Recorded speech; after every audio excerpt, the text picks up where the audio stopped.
안녕하세요. 오늘 7월 8일 수요일 선별진료소 근무가 있는 날이었는데 아침 9시 근무인 줄 알고 서둘러서 갔다가 다른 선생님 한 분이 계신 걸 보고 빠르게 방향을 돌려서 근처에 있는 화수목이라는 예쁜 카페로 왔습니다. 여기 되게 예쁘죠. 이걸 할 생각은 아니었는데 왜냐면 저는 오늘 9시부터 12시까지 근무를 하고 12시부터 2시까지 목천 보건지소에 계신 선생님이랑 같이 점심을 먹고 일찍 자려고 했거든요. 근데 어떻게 하다 보니까 의도치 않게 여기 와 있네요. 항상 가방에 들고 다니는 용감한 글쓰기 노트 이거 펴서 똑같이 진행을 하도록 하겠습니다. 바로 펴서 시작해 보도록 하겠습니다. 딱 이 눈에 먼저 들어오는 걸 항상 먼저 하겠습니다. 오늘 주제는 149번 주제고요. 배우자 선택에서 가장 중요한 것이라고 써져 있네요. 한번 이야기를 해보겠습니다. 그 어바웃 타임이라는 영화에 나온 게 있어요. 주인공 아버지가 건배사식으로 얘기를 하는데 특별히 이룬 것은 없지만 자기 아들의 아버지가 됐다는 것에 자랑을 느낀다 얘기를 하면서 이런 말을 덧붙이거든요. 결혼은 상냥한 사람이랑 하는 것이 좋다. 내 아들은 상냥한 사람이다. 그러니까 잘 살 것이다. 이런 내용의 I'd only give one piece of advice to anyone marrying. We're all quite similar. In the end, we all get old and tell the same tales too many times. But try and marry someone kind. And this is a kind man with a good heart. I'm not particularly proud of many things in my life, but I am very proud to be the father of my son. 배우자의 가장 중요한 점을 고르라고 한다면 상냥함인 것 같아요. 에어컨이 켜져 버려가지고 소리가 엄청 커질 것 같은데 일단은 마이크의 힘을 믿고 한번 해보겠습니다.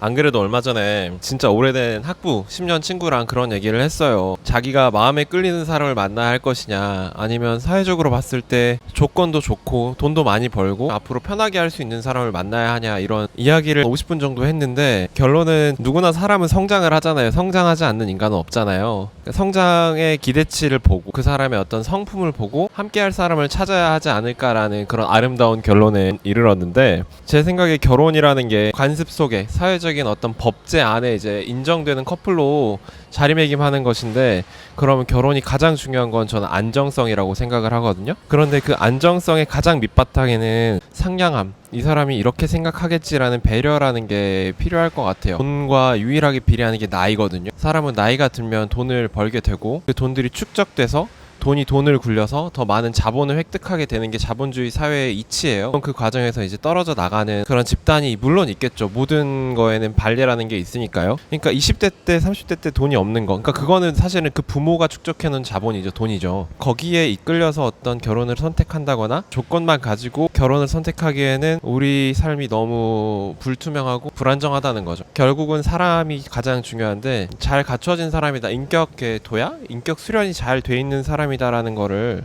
한 번에 알 수는 없고 사실 5년 10년 만나도 잘 모르는 경우가 많아요. 위기 상황에서 사람은 바뀌니까 변화하니까요. 쉽게 얘기할 수 없긴 하네요. 결혼이라는 주제에 대해서 저는 학생 때 두 가지 큰 착각을 했습니다. 첫 번째는 제가 25살에는 결혼을 할 줄 알았고요. 두 번째는 결혼이라는 제도가 2020년이나 2030년이 되면 없어질 줄 알았어요. 근데 이게 웬걸?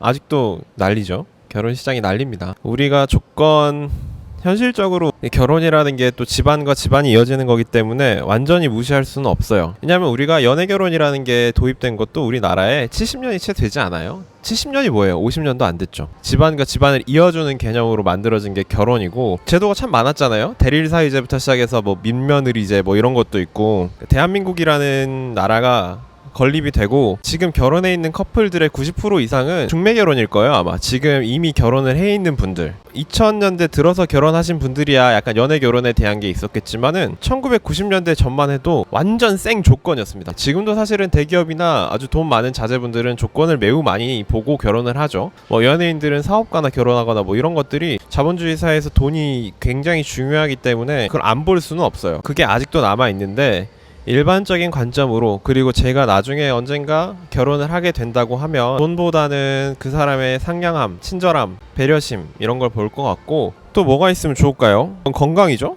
안 그러면 결혼을 왜 합니까? 결혼을 했는데 2년 만에 죽어. 평생 뭐 암투병을 해야 돼. 사지를 자유롭게 쓸 수 없다거나 뇌사에 빠져. 그럼 결혼을 왜 합니까? 물론 사랑해서 결혼을 한다지만은 아까도 말씀드렸다시피 결혼은 우리가 사회적으로 인정받는 법제화되는 과정이잖아요. 더 나은 미래를 위해서 하는 거지 사랑해서 하는 게 아니라고 봐요. 사랑한다면 그냥 사랑하세요. 결혼은 두 부부가 사회에 있는 구성원들로부터 인정을 받고 안정된 가정의 형태를 꾸림으로써 거기에서 자식을 낳고 대를 이어나가는 느낌이죠. 요즘엔 그리고 대를 이어나간다는 느낌도 전 잘 모르겠어요. 호주제가 폐지되고 나서 엄마의 성을 따르는 거를 신청할 게 아니라 가족이 정해서 할 수 있게 해달라고 청원이 올라오는 걸 보면은 대를 잇는다? 이것도 앞으로는 희미해질 개념이라고 봅니다. 이제 결혼이 남게 되는 것은 결혼과 이혼이라는 절차를 통해서 사회적으로 안정된 가정의 형태를 우리가 법제화하는 과정인데 그 과정에서 중요한 거는 그 결혼이 얼마나 유지될 수 있는가? 결혼 안 하고 그냥 같이 살 수 있어요. 동거할 수 있고 뭐 프랑스나 이런 데 보면은 폴리아모리라 해서 여러 사람들이 서로 사랑하면서 그냥 가정 이상한 지금 제가 봤을 때는 지금 제 2020년에 제가 봤을 때는 이해하지 못하는 어떤 사랑의 형태들이 굉장히 많은데 그리고 우리나라는 현재 지금 동성 결혼을 합법화하고 있지 않습니다. 그러니까 아직까지는 우리나라가 동성 결혼을 따라가고 있지 못하는 거예요.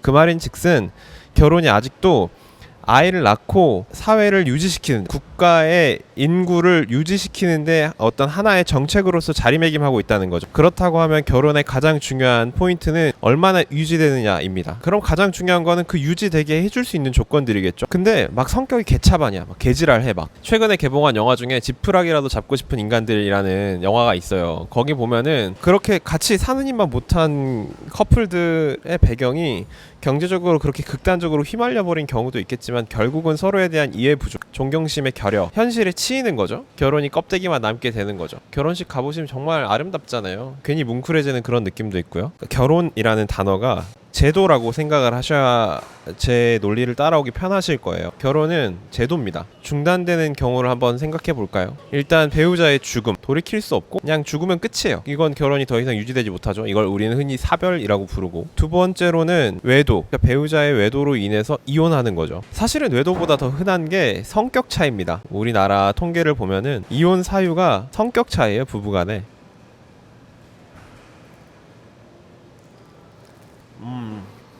여기 빵 잘한다. 근데 문제는 요즘 결혼이 연애 결혼이라는 데 있습니다. 우리가 결혼을 할 때 이렇게 힘든 이유는 우리가가 아니죠. 저는 남들이 결혼을 얼마나 힘들어하는지 잘 몰라요. 제가 결혼이 힘든 이유는 연애 상대의 조건과 결혼 상대의 조건이 다르기 때문에 오는 괴리감이 있어요. 연애는 이기적으로 해야 돼요. 다 맞춰주다 보면은 시종을 하시는 분들이 있거든요. 결국 연애는 내가 나 좋자고 하는 건데 상대한테 맞춰주다 보면 어느새 자기를 잃어버리는 사람들이 있어요. 이거는 근데 정신의학적으로도 큰 문제고 특히나 이제 원래 이제 남에게 의지하는 성향의 사람인 경우거나 남을 의심하거나 잘 본인을 못 믿는 경우에는 이런 연애는 매우 치명적이기 때문에 저는 만나는 사람들마다 연애는 쓰레기처럼 하라고 하거든요. 연애는 진짜 세상 제일 쓰레기처럼 해야 연애를 잘하는 건데 근데 전 또 연애를 잘 못해요. 그러니까 이게 또 어불성설인데 결국 하고 싶은 이야기는 결혼의 트렌드가 연애 결혼으로 바뀌었잖아요. 거기서 우리는 뭘 보나요? 딱 느껴지는 그 느낌, 필링을 보잖아요. 이런 것까지 고려하게 되면 이제 결혼까지, 그러니까 연애에서 결혼으로 넘어가는 과정까지를 같이 고려하면은 연애도 힘들어지는 거고요. 그렇다고 또 연애만 놓고 보자니 결혼으로 넘어갈 때 또 조건이 또 까다롭습니다. 연애 대상을 고르는 것도 어려운데 자연스럽게 연애를 하면서 결혼을 할 상대를 찾다 보니까 이 난리가 나는 거예요. 그냥 연애만 하면은 복잡하진 않았을 텐데. 건강 이런 젠장.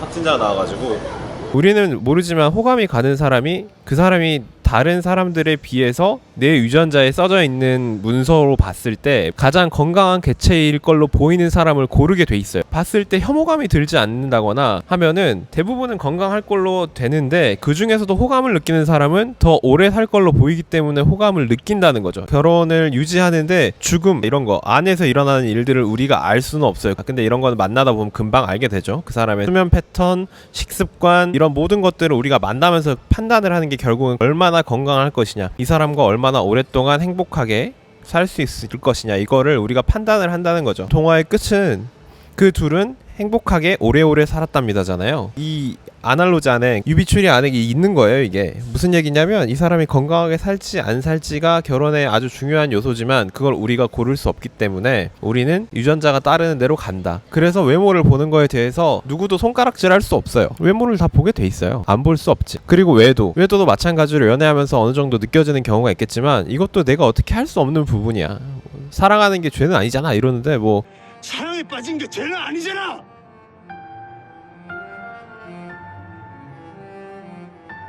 답이 없지. 그 사람이 바람기가 있다 없다 정도를 미리 알 수는 있겠지만 아주 조금 진짜 영원한 사랑을 찾았다면서 떠난다고 하면 우리가 이걸 막을 수 있는 방법은 사실 없습니다. 아주 그지 같은 이혼 절차를 통해서 헤어지는 것밖에 없겠죠. 두 가지는 우리가 막을 수 없어요. 결혼을 오랫동안 행복하게 유지하는데 이 두 가지 앞에 거는 내가 노력한다고 바뀔 수 있는 게 아니고 결혼 상대를 그냥 잘 골라야 돼. 운이 좋아야 돼요. 이것도 운빨 게임인데 그럼 세 번째로는 대한민국에서 가장 많은 이유를 차지하는 성격 차이에 대한 부분이 되겠죠. 성격은 다 다릅니다. 어차피 살아온 과정이 다르고 근데 여기에서 얼마만큼의 컴패터빌리티 그러니까 양립성 이 사람이랑 맞춰줄 수 있을지를 같이 살아가는 게 굉장히 중요해요. 그러니까 양말을 뒤집어 놨다거나 뭐 속옷이나 수건을 세탁기에 제대로 넣지 않고 이렇게 살짝 걸쳐 놓는다거나 이런 게 아주 미칠 것 같은 사람들이 있습니다. 그런 거에 대해서 그것도 그 사람이 이유가 있겠거니 하고 집어 넣어주는 게 상냥함이라고 저는 생각을 해요. 그 사람도 그럴 만한 이유가 있겠지의 그 허용 범위가 넓은 사람과 결혼을 해야 결혼을 오래 지속할 수 있어요. 왜 그렇잖아요. 갑자기 고속도로에서 절대로 갓길로 가면 안 되는 상황인데 왜냐면 앞에 뭐 경찰이 있어요. 길로 달리는 사람 물어서 세워보면은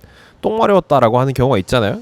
저 사람이 똥이 마려울 수 있겠구나라는 걸 좀 궤변이긴 한데 생각할 수 있는 사람이 결혼을 오래 할 수 있는 것 같아요. 제 생각엔 그래요. 그게 아니라고 하면 그러니까 남이 왜 저런 걸 하지? 라고 이해를 못할 정도면은 결혼하지 말고 그냥 혼자 사는 게 신상에도 편하고 주변 사람들도 편하고 부모님 마음도 편합니다. 요약해 드릴게요. 우리나라에서 결혼이라는 제도는 오래전부터 있었지만 연애 결혼이라는 제도는 내가 마음에 드는 짝을 골라서 결혼을 하는 문화가 생긴 지는 채 50년이 되지 않았다. 너끈하게 봐서 연애 상대에 대한 조건과 결혼 상대에 대한 조건이 다를 수밖에 없다. 배우자 선택에서 가장 중요한 걸 고르라고 상냥합니다. 그 이유는 결혼이라는 게 사회에서 법으로 인정하는 커플이 되는 과정이고 가장 안정된 형태의 가정, 아이를 낳고 기르고 큰 성인으로 자라날 때까지 법의 테두리 안에서 보호하는 역할 그리고 나라의 인구를 유지하는 역할로서 존재하는 제도라고 봤을 때 개인으로 봤을 때는 행복하고 더 많은 부를 축적하고 재밌게 살려고 하는 게 결혼이라고 하면 결혼이 깨지는 이유를 살펴보면 되는데 첫 번째로는 배우자가 죽거나 두 번째로는 배우자가 바람을 피거나 세 번째로는 성격 차이로 헤어지는 경우인데 이 성격 차이는 많은 것들이 이미 포함되어 있겠지만 우리는 통계청에 나온 자료를 그냥 인용해서 성격 차이인데 첫 번째 배우자의 죽음을 막을 수 없고 두 번째 배우자의 외도도 진정한 사랑을 찾았다면서 떠나면 막을 수 없는 것이고 세 번째로는 차이인데 성격은 다 다를 수밖에 없다. 사람들마다. 그렇다고 한다면 본인의 색채를 아주 강하게 내는 사람과 사는 게 편할까? 어느 정도는 남들과 잘 섞일 수 있는